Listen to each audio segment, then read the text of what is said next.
주님께서 여러분과 함께 마르코가 전한 거룩한 복음입니다.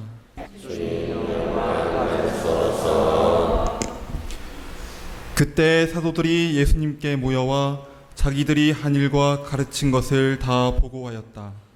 그러자 예수님께서 그들에게 너희는 따로 외딴 곳으로 가서 좀 쉬어라 하고 말씀하셨다. 오고 가는 사람들이 너무 많아 음식을 먹을 겨를조차 없었던 것이다. 그래서 그들은 따로 배를 타고 외딴 곳으로 떠나갔다. 그러자 많은 사람이 그들이 떠나는 것을 보고 모든 고을에서 나와 육로로 함께 달려가 그들보다 먼저 그곳에 다다랐다. 예수님께서는 배에서 내리시어 많은 군중을 보시고 가엾은 마음이 드셨다.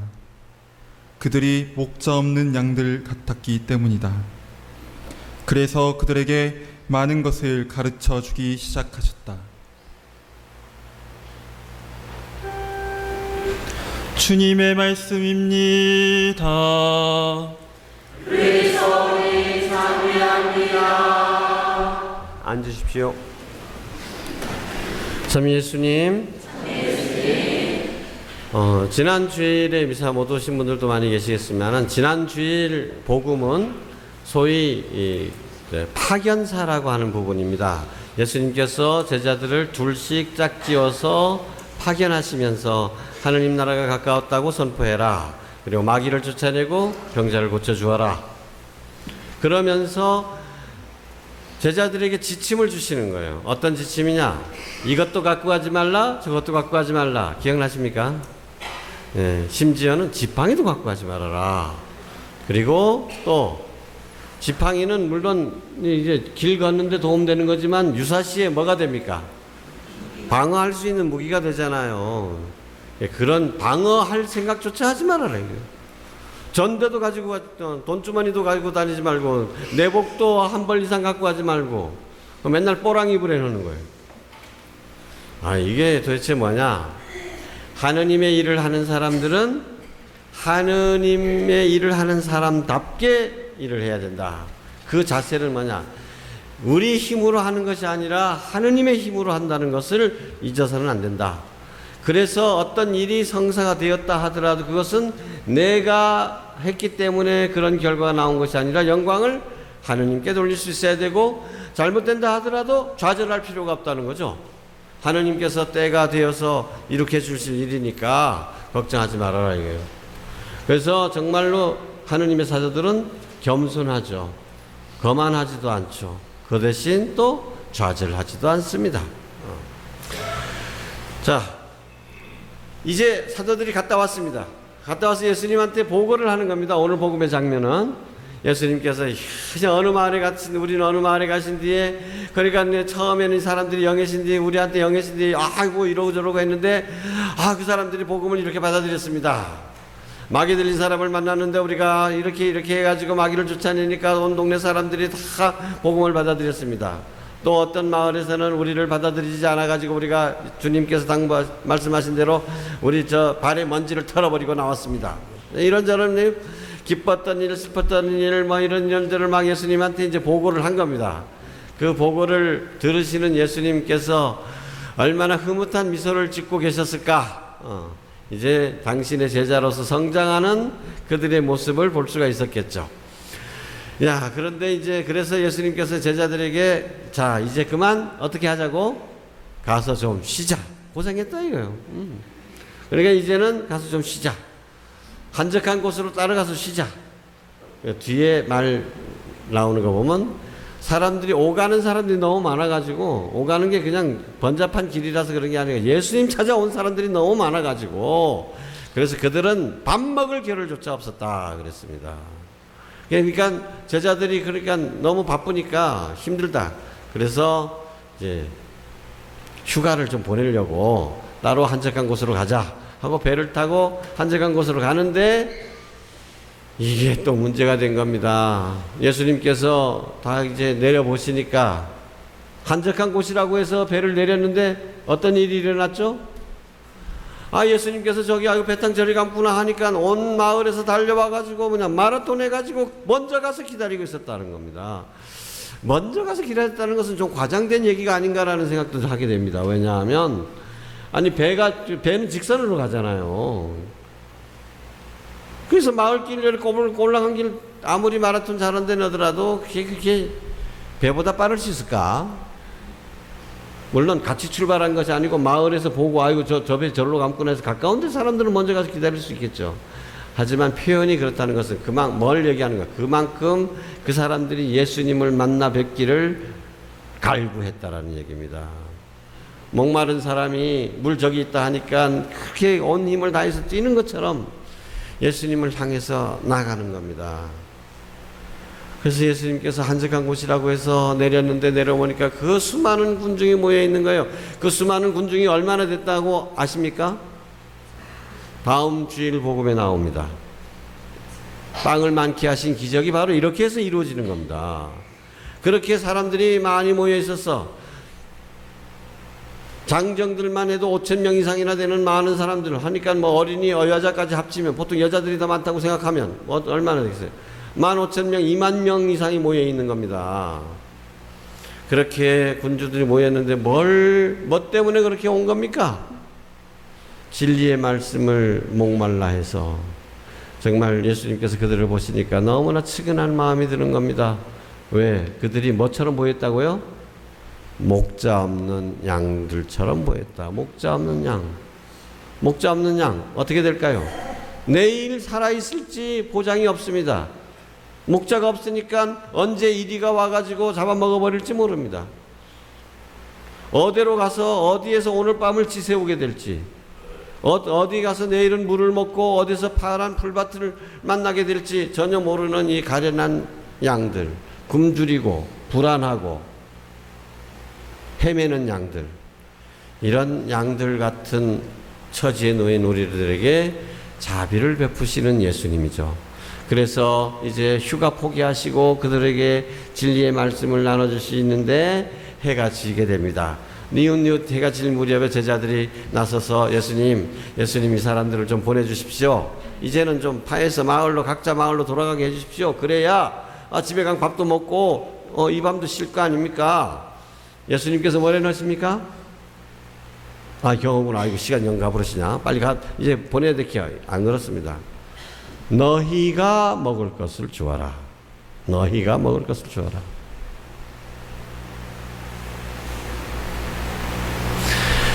예수님께서 우리에게 영적인 진리도 가르쳐 주시고 이제 실제로 우리의 육체적인 배고픔도 해결해 주시면서 참된 배고픔의 근원이 무엇인지, 어떻게 하면 우리가 결코 목마르지 않고 배고프지 않을 수 있는 그런 참된 행복 찾을 수 있고 누릴 수 있는 것인지를 가르쳐 주시는 것입니다. 자, 그 얘기는 이제 다음 주일에 이어지는 얘기니까요. 오늘의 주제, 예수님께서 제자들을 바라보시던 눈길, 그리고 그렇게 마라톤 해가지고 예수님보다 앞질러서 한적한 곳에 모인 군중, 그 군중을 바라보시는 예수님의 눈길을 한번 묵상해 보시기 바랍니다. 아이고, 이 불쌍한 것들, 목자 없는 양떼. 그래서 측은한 마음이 들었습니다. 측은지심.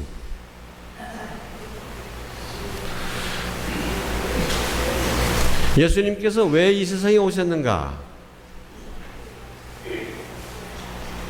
다시 다른 질문으로, 예수님께서 왜 십자가에 죽으시는가? 라고 묻는다면 가까운 원인이 있고 좀 먼 원인을 이렇게 구분을 해서 얘기하는데, 가까운 원인이라면 유다스가 배반을 했고, 이제 유다 지도자들이 잡아 죽이려고 그랬고, 빌라도가 이렇게 했고, 이런 얘기들, 이런 것들은 직접적인 요인이 될 수 있습니다. 그러나 간접적인 원인이라고 할 수 있지만, 이유, 그 중에 첫 번째 나오는 거 뭔지 아십니까? 예수님께서 하느님을 아빠, 아버지라고 가르치셨다는 것입니다. 그래서 예수님께서 십자가에 매달려 죽으신 죄목의 첫 번째는 신성모독입니다. 참 웃기는 이야기죠. 하느님을 모독했다는 죄목으로 인간에 의해서 십자가에 사형당하신 것이 이게 십자가 사건입니다. 하느님이 하느님을 모독했다는 죄. 그게 뭡니까? 하느님은 우리 아빠시라는 것입니다.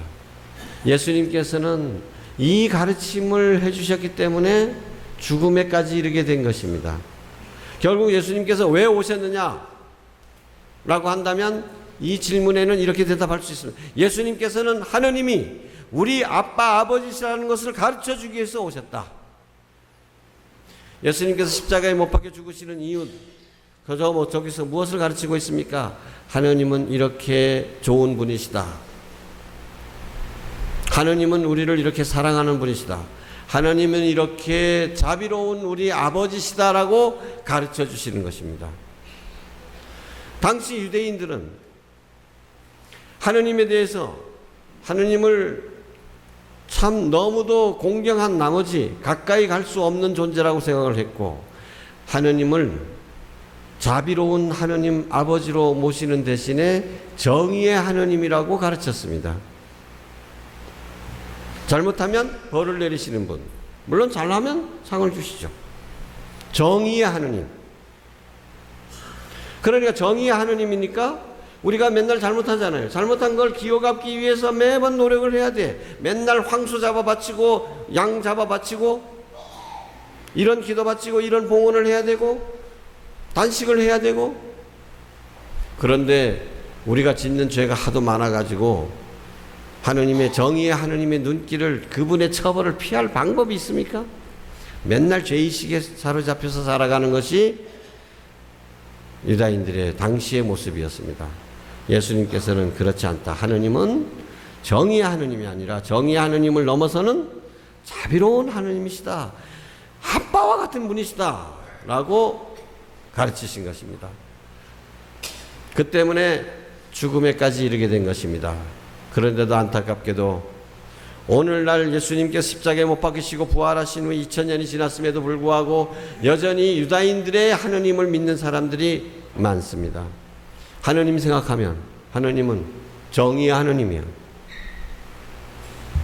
여러분, 하느님을 생각 딱 하면 하느님은 자비로우신 분, 아빠가 어린 나를 안아주고 볼을 만져주고 볼에 입 맞춰주고 간지럼 태워주고 무등 태워주고 이렇게 나를 이뻐하시고 이런 분, 이런 따뜻한 분으로 생각이 됩니까? 멀리 앉아 계셔가지고 우리가 잘못한 거를 지켜보고 계시고 재판, 너는 3년형, 너는 사형, 이런 분으로 여겨집니까? 안타깝게도 이 뒤에 심판관으로서의 하느님을 너무도 많이 생각한다는 겁니다. 죄 안 지으려고. 하느님의 분노를 어떻게 하면 피해볼까? 하느님이 두려운 존재가 되고 말았습니다. 예수님이 하느님이 아닙니다.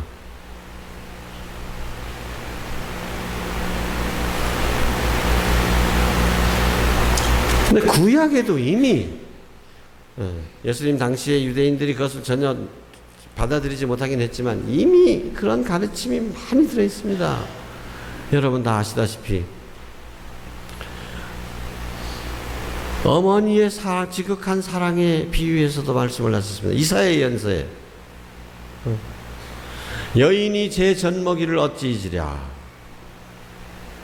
혹 어미는 잊을지라도 나는 결코 너를 잊지 않겠노라. 너는 내 눈에 넣어도 아프지 않을 나의 귀염둥이, 네 얼굴은 내 손바닥에 새겨져 있다. 이게 하느님의 모습입니다. 우리 어머니보다도 나를 더 사랑하시는 하느님, 아빠. 예수님은 당시 유대인들에게 다윗의 후손, 다윗의 그 왕위의 그 영광을 드러낼 분으로 묘사가 됩니다. 그런데 다윗 임금이 여러분 역대기라든지 사무엘이라든지 열왕기라든지 한번 읽어보시기 바랍니다. 다윗 왕의 이야기를 꼭 한번 보십시오. 근데 다윗 왕이 이 영광을 누린 왕으로만 기억되고 있지만은 사실은 그 중간에 아들이 반란을 일으켜가지고, 여러분 저 태종 저 조선 시대의 태조 이야기 알죠? 그처럼 자식들끼리 싸우고 막 이래가지고 막 쫓겨나고 막 난리가 아닙니다. 근데 그 아들 중에 하나가 이방원 같은 아들이 있었는데 압살롬이라고 하는 왕자입니다. 아주 인기도 좋았어요. 머리도 좋고. 그래서 다윗 왕이 신임을 오히려 압살롬이 더 많이 받아가지고 반란을 일으킵니다. 모든 부족들을 모아놓고 자기가 왕이다 하고 선언을 하고 예루살렘으로 올라 그러니까, 야, 우리 이 성이 함락되면 같이 있던 사람들 다 죽을 거니까 빨리 도망가게. 그래서 다윗하고 그 몇몇 사람들이 도망을 갑니다. 도망을 갔다가 이제 다윗이 이제 군사력을 회복해 가지고 이 압살롬 군대하고 싸웁니다.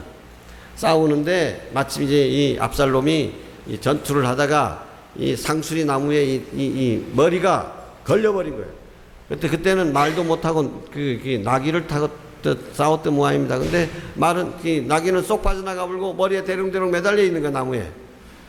그래가지고 달려가가지고 사령관이 창을 3개나 꽂아가지고 압살롬을 죽였습니다. 그래가지고 임금한테 이제 반란이 다 끝났잖아요. 태평성사가 됐잖아요. 임금님한테 급히 보고를 보냅니다. 자비로운 하나님께서 우리에게 승리를 주셨습니다.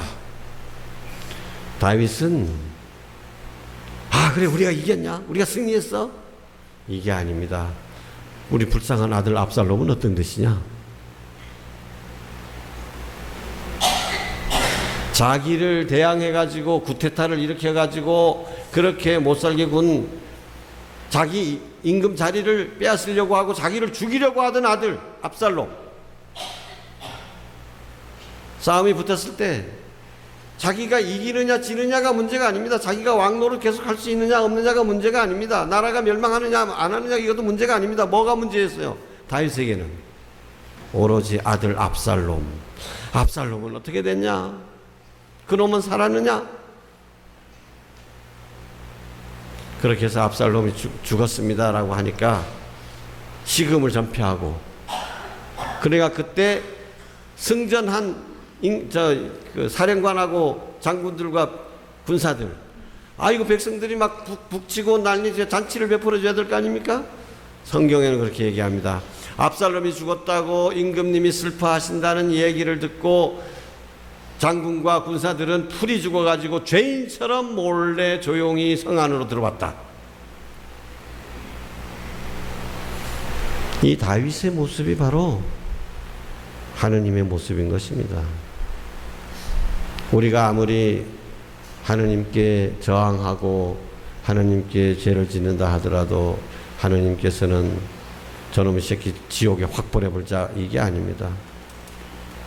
필요하시다면, 우리를 위해서 필요하시다면 다시 한번 당신의 외아드님을 이 세상에 보내셔서 십자가에 못 박혀 죽게 하실 만큼 우리를 사랑하시고 우리의 구원을 바라시는 자비로운 하느님이십니다. 이런 하느님의 자비를 받는다고, 하느님께서는 나에게 이렇게 자비로우신 아빠 아버지시라는 이런 예수님의 가르침을 마음에 깊이 새기고 살아갈 때 우리는 죄인이지만 당당할 수 있는 것입니다. 죄에 넘어졌다 하더라도 다시 일어설 수 있는 힘이 생기는 것입니다. 넘어지고 그냥 울고 자빠져 있지 않게 되는 것입니다. 그리고 오늘 예수님께서 보여주시는 것처럼 이렇게 하느님의 자비를 받고 있으니까 이젠 하느님의 분노를 달래기 위해서가 아니라, 내 죄값을 어떻게 하기 위해서가 아니라 하느님의 이런 사랑을 받고 있기 때문에 이 저절로 이 하느님의 자비를 이웃들에게 나눠주는, 배고픈 사람에게 너희가 먹을 빵을 주어라 라고 하는 주님의 말씀에 따라서 그냥 그들과 함께 자비를 증거하는 사람이 될 수 있는 것입니다. 자비의 증거자, 이것이 바로